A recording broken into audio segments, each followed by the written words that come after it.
Welcome, Internet, to the PixelPlay podcast, a weekly gaming podcast where we get together and talk about all things, imagine this, video game related. I am one of your co-hosts, Kaylan, aka Catastrophe, joined as always by one of my co-hosts, the consistent one, Adam at CS Radical. Adam, how you doing now that we don't have the dead weight that is Chris? What? Yeah, he's off today, so it's just going to be me and you running solo. I've got a fun game today. Once again, the Game Master is back. I've got about a dozen or so games with bad descriptions, and I need you to guess which ones they are. How you feel about that? I'm still concerned because I'm not hosting anymore. This is always weird when this happens. I know. Once in a while, I take the reins back to the OG where I was hosting it. Sometimes I just like to dip my toes back in and feel the power. So this week, I'm going to be driving. You're going to be in the passenger seat. And we're going to have a good time as we do this.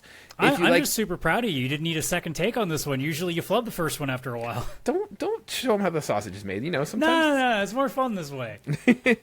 If you like this and you always want to find more podcast content like this, we host every Wednesday at 4 p.m. Eastern Standard Time, Adam? Yes, 5? sir. 4 p.m. on Wednesdays, and we also do a little bonus content on Fridays, if you want to find that. Adam is going solo this week on SideQuest. Do you want to give a quick preview or synopsis of what this week's about? So we all know how I have bad opinions with games, right? Yep, that's confirmed. So what happens if I take all of the Game of the Year winners from specifically DICE and the Game Awards and rank them? Ooh. Specifically in which ones fully deserved it, which ones you could interchange, which ones are like a runner-up, and then you get to like the bottom of like what are you doing here? Why did you even get a nomination level stuff? Nice. I will say, I did manage to fill out every category. I was actually surprised. I managed to make it work. How YouTube channel of you to make a ranked list. It's like... I know. It's so original. I know, right? That's actually pretty cool. I'm excited to see that one. And then you also do a little bit of bonus content, Saturday morning cartoon gaming. What are you playing this week? Actually, kind of think that this is a good time to say that it's not a thing anymore. At least for at least for the foreseeable future. Because my weekends are so busy now, especially because my significant other's work schedule has changed. So it's one of the few days that we can hang out. So I don't know what's going to happen. I might end up just moving streams to maybe a Friday or a Monday night. I'm trying to figure out like what works best for me because I don't want to restart this again and then have to mess around with it, another month later. So I'm trying to figure out what works best for me consistently because the last thing I want to do is start something and then pull it back again because consistency is key. So it was a good run for the little bit of time that it was, and then things kind of change. I mean, it happens too in the summer times because I initially thought, okay, well, I can just do Sunday mornings. It shouldn't be a problem. And then totally forgot, oh, right, I play baseball at 10 a.m. some days. I'm not getting up at 8 in the morning for anything. Nah. Don't be sad that it's over. Just be happy that it happened. Hey. I like to try to give more content to the folks, and then every once in a while I come up with an idea, and then like a few months later I'm going, I can't pull this off right now. Son of a bitch. I'm still amazed that we get 2 videos out every week. Right. At least we're consistent on that one. Well, if you're not playing video games on Saturdays, what are you playing right now? Or what have you been playing? Quickly, since you weren't here last week, yeah. I will give my brief thoughts on Mafia for you again, because I did finish Old Country. Just to sum it up, for anybody that watched last week's episode, I'm not going to go that in-depth in it. I really did like it. The only thing that I found about it, aside from just the fact that I felt no reason to go into the open world at all, 2 things. The ending is very unsatisfying, and I know that's not surprising for Mafia, but more unsatisfying in the sense of I don't even feel like the closure we did get was worth the journey. Mm-hmm. And then 2, could they think of anything other than knife fights for every single boss fight? Right. I agree. I like the game. Absolutely great game. Fully recommend it. But I felt like it was very shallow in gameplay, but is made up for the fact that it's not a long game to play. So like and that's the biggest thing, right? Like what it does very well, and it doesn't demand too much of your time. And I do think that the source material that they pulled from, like the fact that they used a different era that we aren't used to seeing a lot, the vistas that we never see before, it all worked in its favor. And it's just, to say I didn't know who the final boss is going to be isn't surprising me. It's just how we got there. I'm like, really? Yeah. That's your reason? Yeah. And like, again, I'm dancing around the spoilers here. It's the fact that it wasn't like some long, drawn out, like through missions you started to see a turn. It was just like, here's a bullshit reason. Now he hates you. And you're like, okay. I think the greatest strength of that game is like, as much as like the final boss is like bullshit and stuff, I do find that one of the best aspects of this is the relationships in the games and seeing like your character interact with different personas and personalities. And I was really just curious to see, how those relationships developed. Yeah, and there's definitely certain ones that they didn't go deep enough with, and some that, they... Actually, I wouldn't say they spent too much time on anything.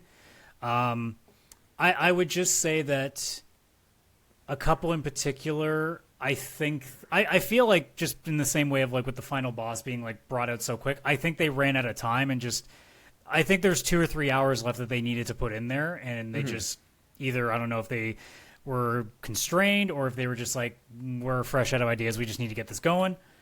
But like there's a couple of people there that I'm like, man, if you just gave us like 1 or 2 more missions to really flesh them out like this, it could have also made the end make more sense too, because I feel like some of it just came so out of nowhere that it's just like. It's almost like when Final Fantasy 15 was like, hey, we're going to do some DLC. And we're like, oh, so you're just fleshing out the characters you didn't give any backstory for. Got it. Yeah. It feels like this is what Mafia kind of needs to. It needs like some sort of extra bit of content just to kind of flesh out like a couple characters a little bit more.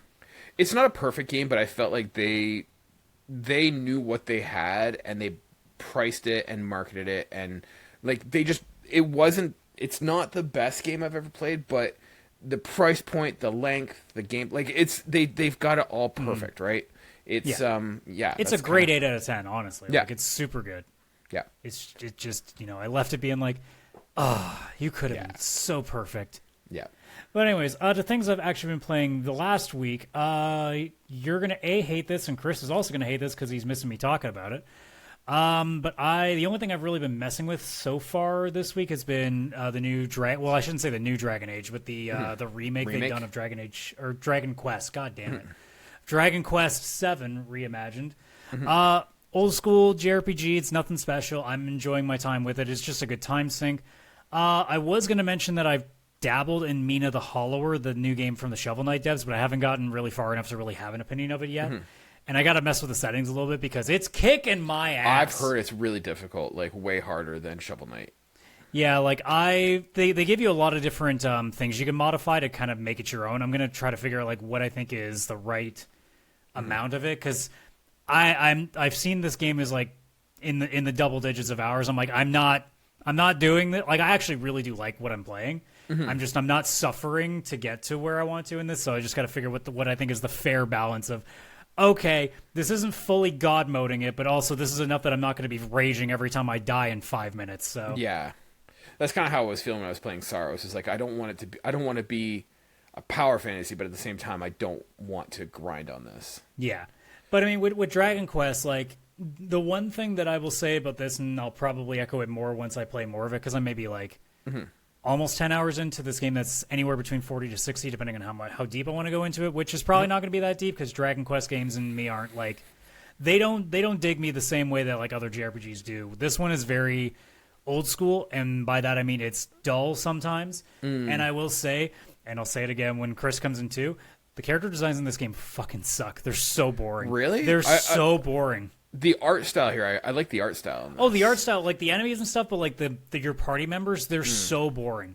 Like it's just like the one girl on this, Maribel, she looks like my fucking Nona. Like she looks like a young Italian grandma. Like it's nothing special. The main character, which is the kid in the middle, he looks like just stock NPC from Ocarina of Time, and then the blonde prince just looks like regular blonde prince. Like there's nothing special about them. So like the enemy and boss designs are always fantastic because they take a little bit of Akira Toriyama Dragon Ball kind of vibes, and then they kind of also go weird and they're animals and stuff. So and the atmosphere and stuff is all good. It's just I can't get past the fact that I hate my main characters and how they look. I want costumes, and apparently they don't have them. And I'm like, this is bullshit. I need to make them look not shitty.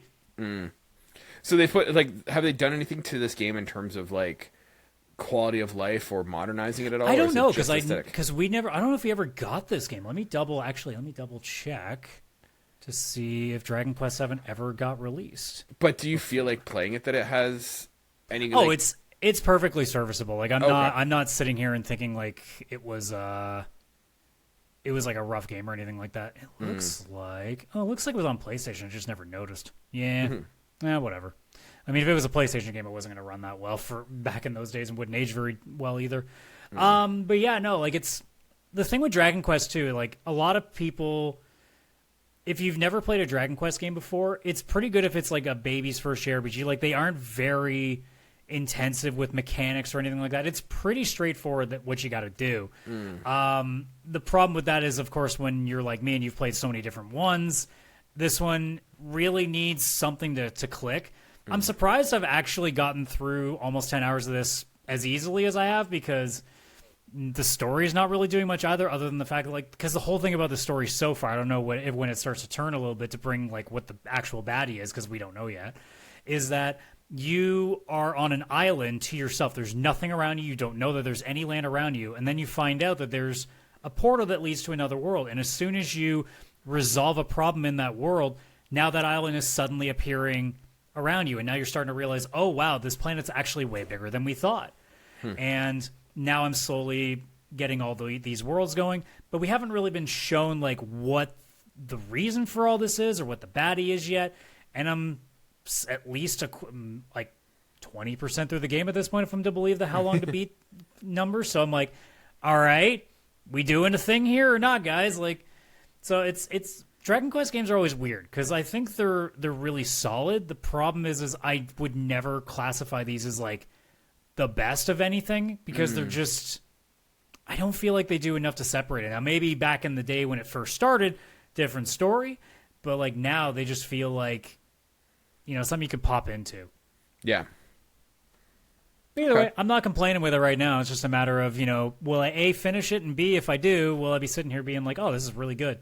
Yeah, it doesn't sound like it's got like hooks deep in you, like it's filling time until something more. No, I mean, I'm sitting on First Light, but now that I've gotten this far into it, I'm like, well, I got to at least see if I'm going to finish this now because I'm already like a quarter of the way through almost. So, but yeah, I mean, it's very funny to know that, you know, I could be the third person to play First Light on this show, and I'm like, nah, they can wait for my opinion. It's fine.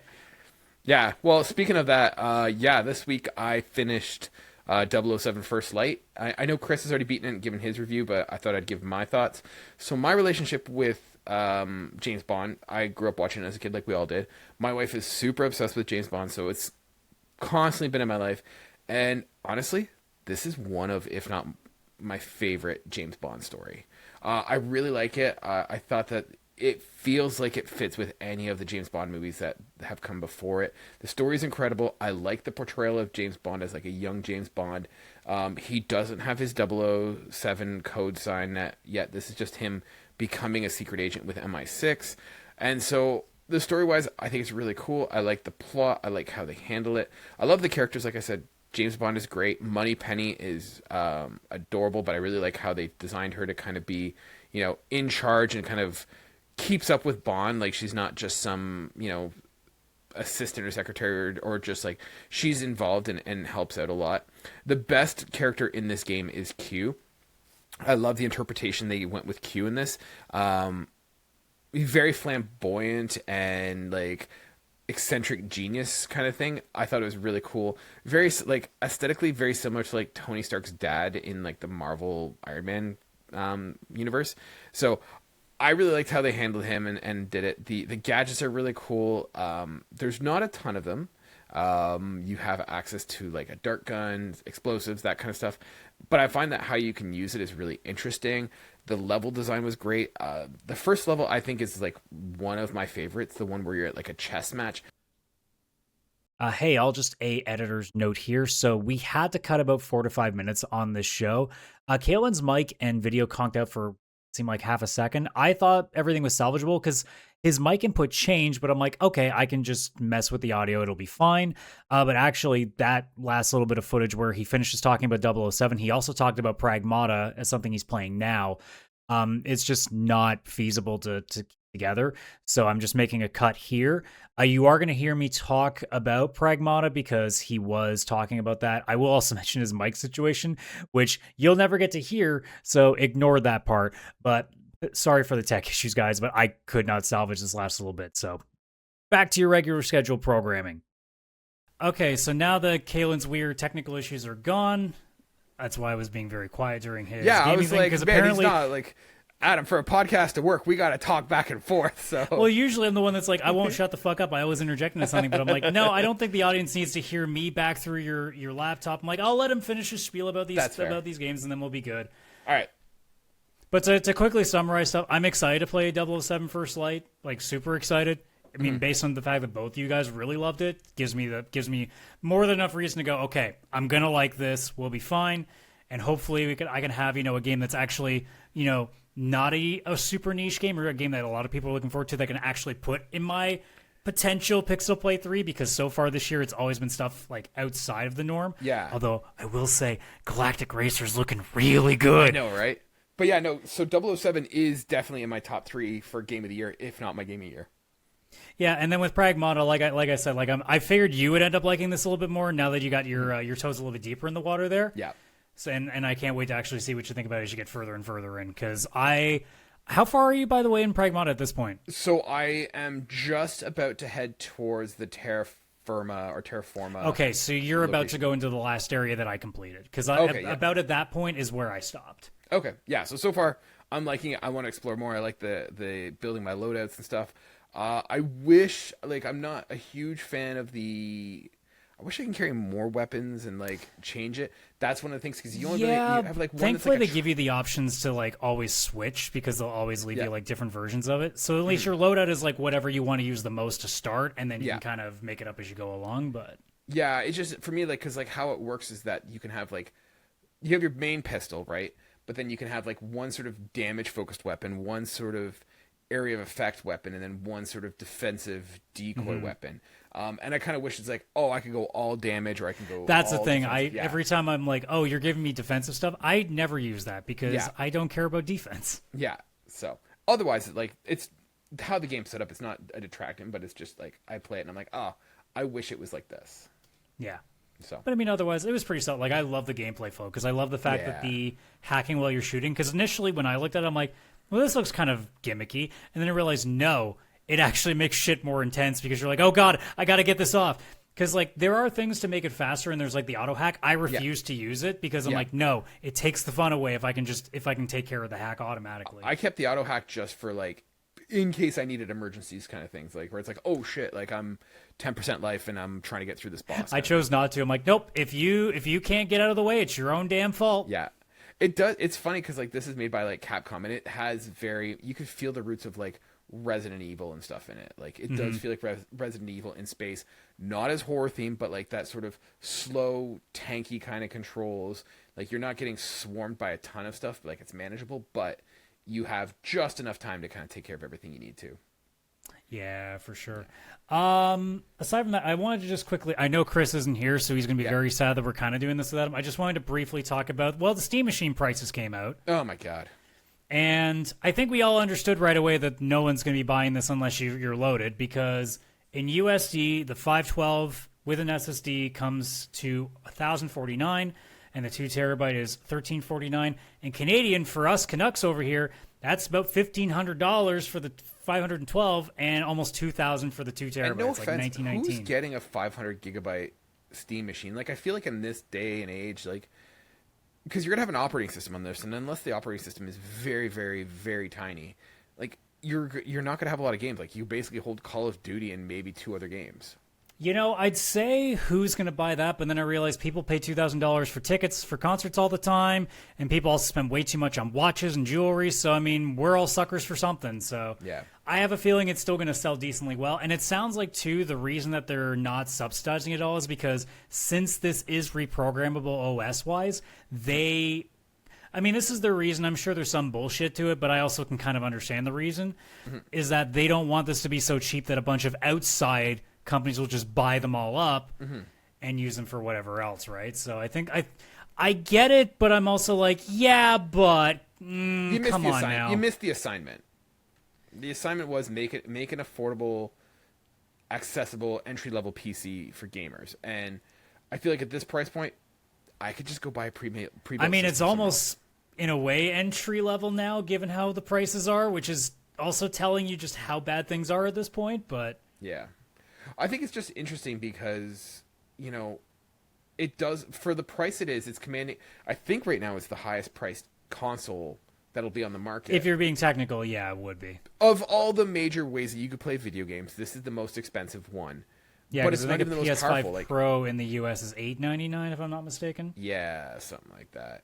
Maybe 900, but still, like, because the PlayStation Pro here is like 1100, so Yeah. it's under 10 and it's under 1,000 in the US. But you've got the most expensive console, and you're not the most powerful. Like, how do you justify that? Is it just because you got cheap games that you can play? I don't really. I mean, to justify paying that much, I would be kind of crazy at this point. Because I mean, at that point, you might as well just wait for a sale at a Canada Computers or something like that, and just pony up and get whatever PC they have to offer there, right? That's the thing, right? Like, you've got choice, and like, it's a hardcore audience that wants a gaming PC. And once you get into that realm, you're not just buying a Steam machine. You're going to go either build your own system, or you're going to go and buy a pre-made one. And there's a lot more variety out there. Yeah. So it's hard to say. I don't really know what's going to happen when we get to this point. Like, obviously, we'll see how it does once it gets out there, and maybe we're wrong. Maybe enough people there is still a market for it, but I think it's just there was definitely a lot of people that were really excited going into this, and then very quickly a lot of that is quelled down because, I mean, granted, I don't know if there was anything they could do that wasn't just postponing this thing for a while. But it's not like they were too far in that there was no way they couldn't, so they had to make do with what was in front of them. No, it makes sense. I think one of the issues is that, like, having it that they can be open source and used for other, like, purposes may have been a fault. Like, maybe it should have been tied to Steam so that they could subsidize it with the idea that they'd get their money back in Steam sales. Who knows? Because that's what other consoles do. But I mean, I'm no console manufacturers. Yeah, I mean, this is a pretty straightforward one. Like, even if I didn't have anything, like, this makes no sense to purchase at this point. So, like, yeah, as someone who's not into PC gaming, this is not making me want to go and buy a gaming PC. Definitely not. But who knows? Maybe we'll have a different change of tune when, you know, hoping the prices ever go down for anything these days. And maybe 5 years down the road we can take another look at this. But dude, it's brutal. I don't know. My optimism when it comes to anything going down in price is kind of losing any facet of it. You know, barring some kind of bubble bursting. Well, I mean, like, the AI bubble is going to crash. It's just a matter of when and how long is it going to take for the recovery. So, but like right now, like I think that, you know, we're going to be seeing these price increases until late 2020s, probably. I was going to say, if we're before the turn of the decade and we've already seen this change happen, I'll be stunned. Like, I think we're waiting until at least the turn of the decade. I'm okay with it in the sense that I don't feel compelled to get a PlayStation 6, and I think this might be a benefit for us consumers that it's going to make PlayStation and Xbox reluctant. Well, and that's or the idea hesitant too, right? Like, whatever's going on with Helix and whatever, because we haven't really heard anything about a PlayStation 6 at this point, other than they're not really considering it at the moment, is just like good, because I don't think anybody wants to deal with that right now. No, and I don't think there's a need for it, right? Like, and I'm lucky because I got my gaming PC just before this happened. So, like, if I really wanted to keep up with stuff, I have the option for at least the rest of this decade before I would even need to remotely consider making any changes.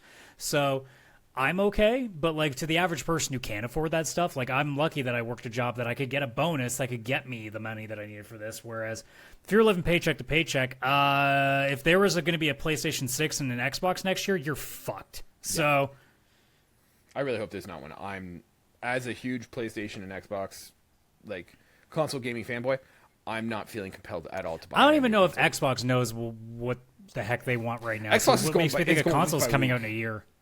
Yeah. Nintendo is just sitting in the background laughing, honestly. Yeah, Nintendo's doing okay. They're riding the storm. Well, speaking of laughing, you wanna test me now? I do, sir. So, like I said, I've got a dozen or so, maybe 24 games with bad video game descriptions, and I'm going to read them to you, and I want you to see if you can guess them. And if you guys are listening to this, feel free to play at home, okay? All right. Adam, are you ready? No. All right. Well, let's do it anyways. We got content to make. All right. A local wildlife enthusiast breaks into people's homes, shakes trees for money, digs random holes everywhere, and spends an alarming amount of time paying off a mortgage to a raccoon. Despite having no job, they eventually become the de facto urban planner, landscaper, and interior designer for an entire town. The residents are mostly animals who seem unconcerned by any of this. Okay, I wasn't sure for a little bit because I'm like, this could be a lot of things. And then as soon as Raccoon came into play, I'm like, okay, so Animal Crossing. This is an easy one. I just want you using it just so you can kind of get your feet wet. So yeah, it is Animal Crossing. Animal Crossing New Horizon. I'm not going to be that picky if you can kind of guess the franchise. That's good with me. All right, next one. A teenager wakes up in a strange place, immediately starts breaking into abandoned buildings, steals everything that isn't nailed down, and develops a habit of smashing personal belongings. Along the way, they solve complex political disputes despite having little to no relevant experience, repeatedly endanger local ecosystems, and become the primary cause of property damage across several regions. Their greatest achievement is proving that rolling is often faster than walking. Oh boy, I'm in trouble early. Oh boy. Rolling faster I can change one thing and give it to you one more time if you want to try it. I mean, I'll try one guess just from that. It's not Katamari Damacy, is it? It is not. All right, let me do it again. I'll make one change and it might help you. A teenager wakes up in a strange place, immediately starts breaking into abandoned buildings, steals everything that isn't nailed down, and develops a habit of smashing pottery for personal gain. Along the way, they solve complex political disputes despite having little to no relevant experience, repeatedly endanger local ecosystems, and become the primary cause of property damage across several regions. Their greatest achievement is proving that rolling is often faster than walking. Well, the only thing that kind of leads me to anything is some sort of Zelda, which would make me think like Ocarina, but... Is that your guess? Well, that's the only other guess I can come up with. All right. It is Legend of Zelda Ocarina of Time. Okay, the teenager thing was throwing me off. Yeah. I mean, it's kind of like, probably like... It's not a kid, right? Like... Well, it depends, because if it's young Link, it's probably still like... But even still, young Link is probably like 13 or 14, right? Like he's not 8. I wonder because like the way they make young Link look, it makes me think it's more like a preteen, like 10, 11, 12 maybe. Maybe, but I can't imagine like a preteen doing that kind of crap. The rolling thing, like I kept thinking like, okay, Goron's maybe, but at the same time, I'm like, meh. But yeah, I remember just rolling around like Hyrule Kingdom. Oh, I see what you mean. Yeah, okay. All right, ready? Next one. An employee accepts an entry-level position and is immediately sent to hazardous workplaces with minimal training and questionable safety equipment. Rather than reporting violations to the appropriate authorities, they spend years collecting rocks, cutting down natural resources, and fighting local wildlife. Through a combination of reckless entrepreneurship and sleep deprivation, they eventually become richer than every established business owner in the area, while simultaneously dating half the town. This sounds like either Stardew Valley or Harvest Moon. Which one are you going with? Well, I mean, I have to start with Stardew. It is Stardew Valley. Okay. Yeah, I think the one that gives it away. I mean, I don't think the answer is any different, to be honest. It's the same thing. All right, next one. You had me sitting like as an employee, just kind of plopped into something with no. I'm like, oh, that sounds like Portal. This is the problem with these. Some of these explanations, I start going down a different rabbit hole, and then I have to wait until you kind of steer me back. All right, here's a tricky one. I don't know if you're gonna get this one. A government contractor is sent to resolve a workplace dispute at a remote research facility. Upon arrival, management has completely lost control of operations. Rather than evacuating, the contractor spends several days crawling through ventilation systems, operating heavy machinery without certification, and carrying an increasingly absurd quantity of military hardware. Human resources is notably absent throughout the entire incident. I mean, Metal Gear is the one thing I would think of with that. Mm-hmm. But the heavy machinery thing is throwing me off, so that's what's kind of like... Because all I'm thinking is crawling through vents. I'm like, what the fuck? Now, I'll give you a hint. This is a early PC game. Early PC game? I wonder if it's something that I just don't know. Oh, you know this one. A government contractor is sent to resolve a workplace dispute at a remote research facility. Upon arrival, management has completely lost control of operations. Rather than evacuating, the contractor spends several days crawling through ventilation systems, operating heavy machinery without certification, and carrying an increasingly absurd quantity of military hardware. Human resources notably absent throughout the entire incident. I feel like I'm going to feel stupid about this one. You give it up? Like, what era? Like, how far back are we talking? Early 2000s. Oh, okay. If not like early 90s, like late 90s, early 2000s. I'd say like 1997 to like 2005, maybe. Yeah, I got nothing. That one was Half-Life. Oh, okay, yeah. Yep. All right, next one. An athlete enters a competition where the rules are poorly defined and safety standards are non existent. Participants regularly collide with explosive objects, drive through hazardous terrain, and appear unconcerned about basic traffic laws. The entire sporting event seems to be sponsored by a turtle with questionable judgment. What was the last line? Sorry, I messed that last one up. The entire sporting event seems to be sponsored by a turtle with questionable judgment. A turtle with questionable judgment. What the shit? There's so many of these that I'm like, I'm trying to piece so many other things together, and now there's like other pieces of information that are just conflicting and nothing's coming together. I'll read it one more time so now you have the whole clue. Oh, An athlete enters a competition where the rules are poorly defined and safety standards are non-existent. Participants regularly collide with explosive objects, drive through hazardous terrain, and appear unconcerned about basic traffic laws. The entire sporting event seems to be sponsored by a turtle with questionable judgment. That turtle is just throwing me so far off. What kind of game is this? It's like a party kind of game, like a sporting party game.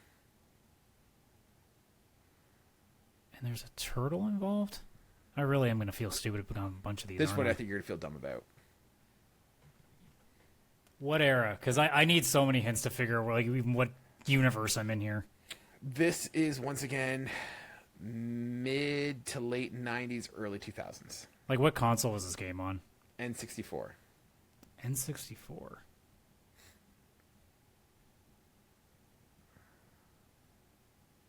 Athlete.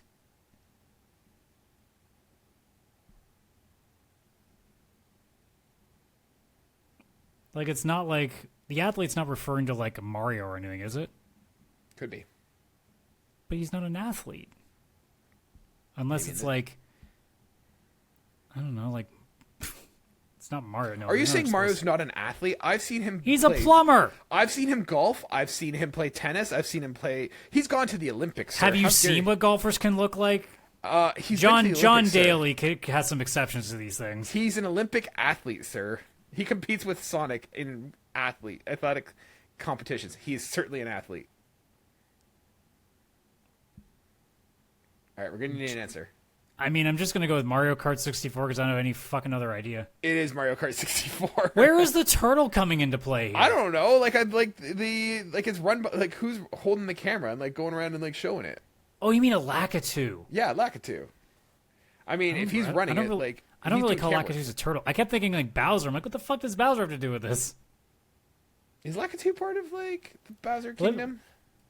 Well, first of all, is Lakitu a turtle? He's a turtle, isn't he?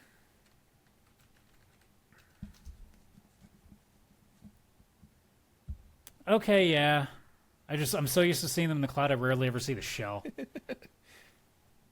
All right, next one. A teenager repeatedly ignores adult supervision and travels the world searching for wildlife. He documents hundreds of species, interferes with organized crime investigations, and eventually discovers that major institutions are surprisingly comfortable with allowing children to handle national emergencies. Handle national emergencies? What? Because like the second you're taking pictures of like the only like immediately it's like okay, well, Pokemon Snap. So let me repeat it one more time. A teenager repeatedly ignores adult supervision and travels the world searching for wildlife. He documents hundreds of species, interferes with organized crime investigations, and eventually discovers that major institutions are surprisingly comfortable allowing children to handle national emergencies. I mean, again, the only thing that's ringing a bell is some sort of Pokemon. Okay. It is Pokemon. This one is particularly Pokemon Crystal, but it feels like it's any Pokemon game. Like I'm going to remember the story of Pokemon at this point. Right. All I know is kid goes and gets a badge thingy, and then... But he always does stop crime. Like, he's always fighting, like, Team Rocket. Oh, yeah. Or whatever. Yeah, right? All right, next one. An individual with severe memory problems wakes up on a beach and immediately begins making important military and diplomatic decisions. Despite frequently forgetting basic information, he is somehow trusted with the fate of the entire nations and several ecological disasters. This is a 90s JRPG, I think. wakes up on a beach. Oh boy.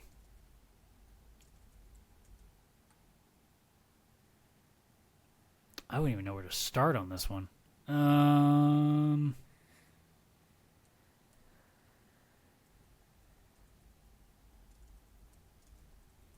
Trying to think of like any major JRPG that I know of. I'm like, well, that's not Chrono Trigger. It's not Final Fantasy VI. Wouldn't be 4 at all. Think about a famous JRPG that starts on a beach.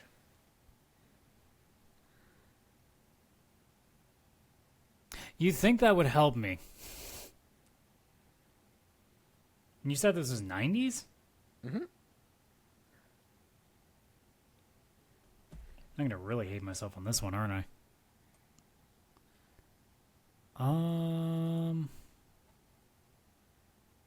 Let me confirm it's the 90s.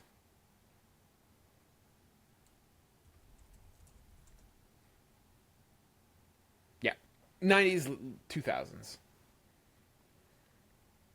And he wakes up on a beach? I mean, the closest thing I can think of is Final Fantasy X, but I don't think that's to do with it. Is that your answer? That's the only answer I've got. Unfortunately, that is not the right answer. We're looking for Chrono Cross. Does that make sense? What? These are bad descriptions. They are very bad descriptions, I'll give you that. All right, this one you might get. A courier accepts what should have been a routine delivery assignment. Due to poor project management, he ends up becoming involved in regional politics, archaeological research, organized crime disputes, and multiple attempted assassinations. The package itself becomes increasingly irrelevant. Sounds like Death Stranding just from a listen. It does, but it's not. Starts with you as a courier accepting a package that means nothing.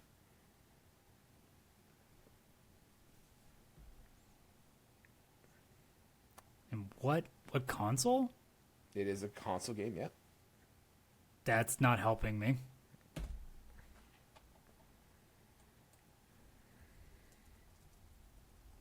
What? Oh my god, I hate these. It makes me feel stupid. Someone is listening to this podcast and just yelling into their car. I'm not good with riddles, okay? This game came out in 2010.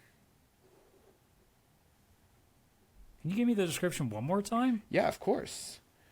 A courier accepts what should have been a routine delivery assignment. Due to poor project management, he ends up becoming involved in regional politics, archaeological research, organized crime disputes, and multiple attempted assassinations. The package itself becomes increasingly irrelevant.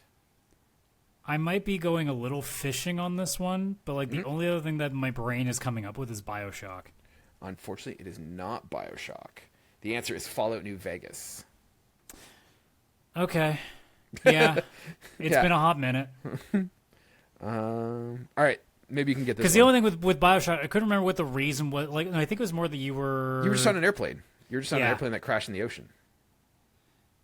See, when it's like 15-year-old games, like my brain is scrambling on what the stories used to be, okay? Okay, you're going to hate this one because it's also a 15-year-old game. So this 2009 game. A man attends a family gathering that goes so badly, he spends the next several months climbing towers, collecting feathers, and aggressively involving himself in local politics. Rather than processing his grief in a healthy way, he develops a habit of solving disagreements from rooftops. See, climbing things just made me go Far Cry, but I'm like, wait, what? Feathers? What? 2009 game. What? The feathers gives it away like what specific game it is in the series, but I will accept any game in this series. That doesn't help me at all. Collecting feathers? Oh my god. One more time? Yeah. A man attends a family gathering that goes so badly he spends the next several months climbing towers, collecting feathers, and aggressively involving himself in local politics. Rather than processing his grief in a healthy way, he develops a habit of solving his disagreements from rooftops. The solving disagreements from rooftops is also just confusing me. What game takes place on rooftops a lot? That could mean a lot of things, man, to me.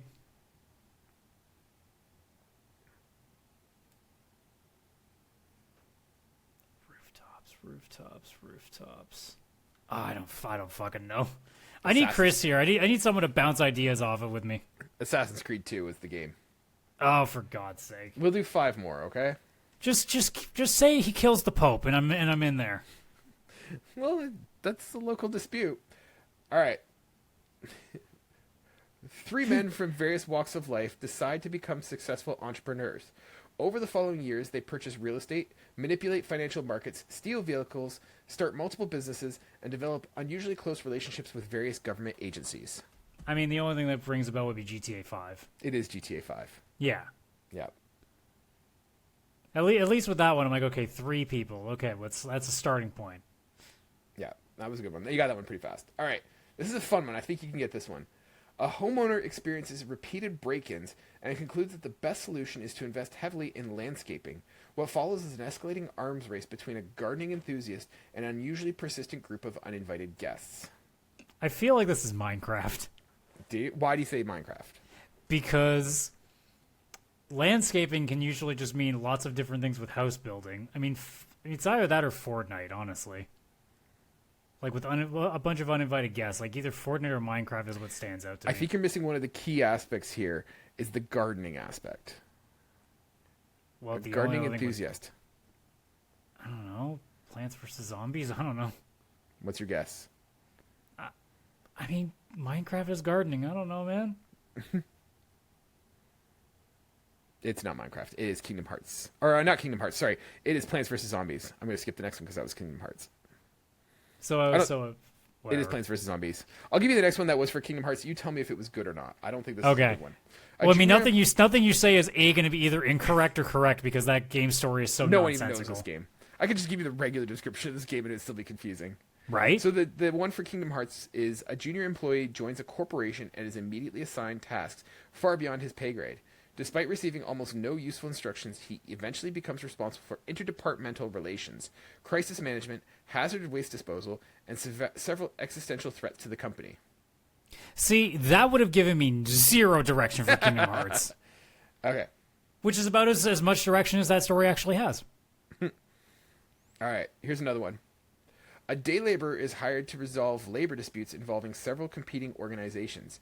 Over time, he becomes a miner, farmer, hunter, archaeologist, diplomat, sailor, landlord, and amateur exterminator.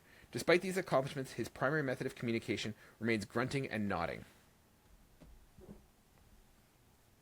Oh, wow, okay. What year are we looking at?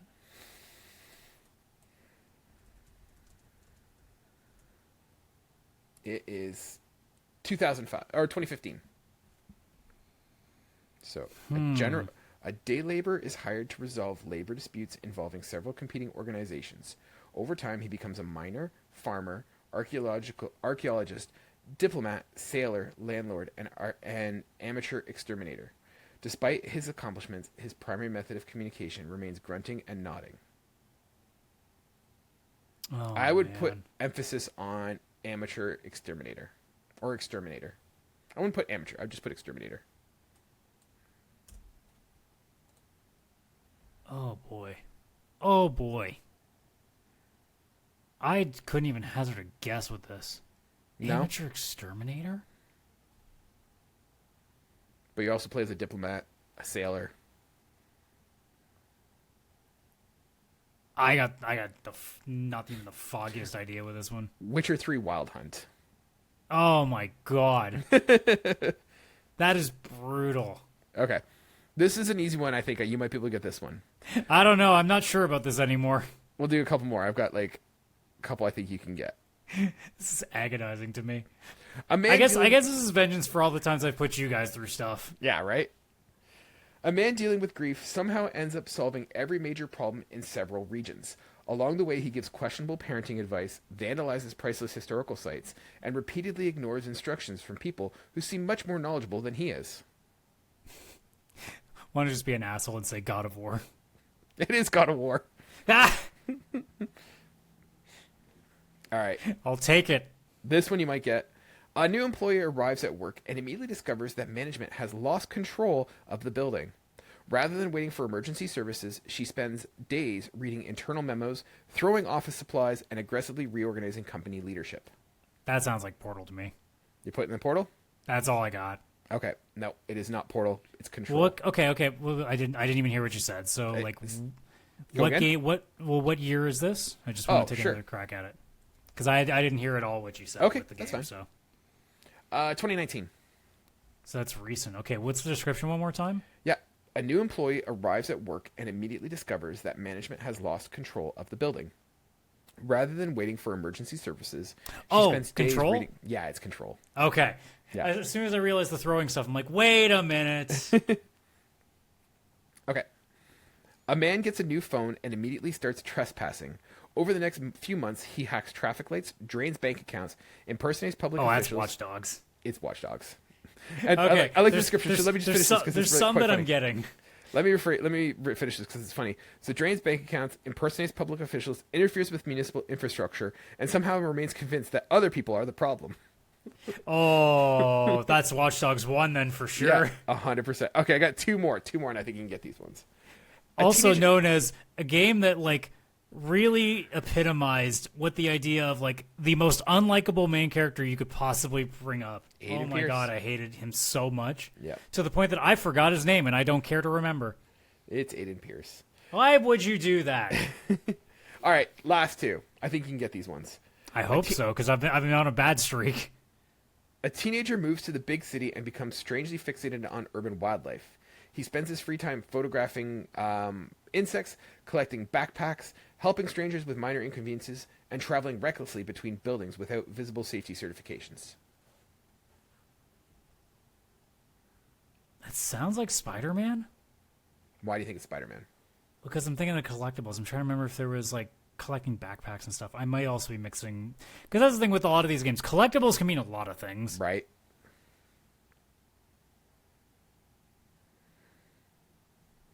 So I'll read it one more time. A teenager moves to the big city and becomes strangely fixated on urban wildlife. He spends his free time photographing insects, collecting backpacks, helping strangers with minor inconveniences, and traveling recklessly between buildings without any visible safety certification. I mean, that still sounds a lot like Spider-Man to me. It's just that your moving guess? to the big city that's throwing me off. Well, I mean, he didn't move to the big city. He's always been a New Yorker. But I honestly don't have a better guess, so I'm just going to go with Spider-Man. It is Spider-Man. I think that what it's going for is the idea he moved into his own apartment kind of thing. Okay, I guess, yeah. Yeah. All right, last one. A woman takes a camping trip that escalates dramatically after she develops a habit of reading old journals. What follows is a series of poor risk assessment decisions, questionable climbing techniques, and repeated violations of archaeological best practices. Well, I mean, that's Tomb Raider. It is Tomb Raider. Okay. Well done, Adam. Well done. I at least had a good streak at the end. Yeah, you got a God. couple at the end, so I don't know. I thought this was a fun little exercise to kind of That see. was harder than I thought. Yeah. No, I was kind of I think he could get some of these. I'm not sure, but I thought fun little activity to kind of do. If you've been playing at home, let us know which one stumped you, which one was the best one, and throw your I mean, own... they couldn't have done worse than me. No. If you want to put it in your own bad description, throw it in the comments, and we'll try and guess it and see if we can get it. So That's kind of like my favorite thing. Whenever the threads like that pop up on Reddit, I'm like, okay. Yeah. What's some really bad ones? Yeah. So yeah, put your own poorly described video game into the comments, and we'll definitely try and guess it. I'm trying to think of one off the top of my head that'd be a good one. Yeah. What would be? Okay, I'm gonna try to think of one for Persona 4. You're obviously not gonna know, but Yeah. it's so absurd that I could explain anything to you and be like, well, that sounds ridiculous. But it would be something akin to a teenager moves to a new small town, and in the midst of trying to understand how to get their feet wet in their new school life, they suddenly play detective to a bunch of murder mysteries that end up resulting into having a very close relation, or no, to having a point of their parents would be very upset with how they're probably going blind by how close to a TV they need to get to in order to process it. Because in that series, you have to go inside the TV to be able to go into the world where you can deal with stuff. One I'd make over the top of my head is I'll do When a new neighbor moves into the neighborhood, a son refuses to follow in his father's footsteps and disappoints him by following his own path. And that'd be Ghost of Tsushima. Yeah, the thing is, like, as soon as you start like using different words like neighborhood and stuff, like no one thinks to go that far back, right? Yeah. So. Because that's the problem with some of this. The words that you kept using lead me to be like, well, there's no way this is a fantasy game, is it? Right. Anyways, that's crazy. Ladies and gentlemen. Go ahead. I'm going to quickly check to see if there was anything to note, because obviously crazy things do happen while we're on the show. I just figured this would be a good time, because we actually have... This is a shorter show than we're used to having. So well, there's only two of us. We don't have Chris coming in here and giving his fence-sitting takes. Well, I guess Chris could be mad because there's Sonic pinball machines that you can order now. So there you go. There's just one big thing. He's gonna spend more money. That man spends enough money. It's fine. Okay. It's funny because we would never care much about this, but just because I saw it as I was scrolling down Reddit, I have to. So IGN put a story up like a couple hours ago. Apparently, Bungie developers repeatedly pitched a dating sim in the Destiny universe, but it was rejected by leadership. And I went, that could have saved Destiny so easily because of how stupid that would be, and people would be like, we have to know what this is. Destiny fans would have absolutely looked at that and been like, I have to know. Yeah. What's good? Is Nathan Fillion involved in this? Because Kate 6 dating sim would be amazing. I would be happy to talk to anyone. If you work for Bungie and you don't have an NDA, give us a shout. Let's get you on. Let's talk about this game.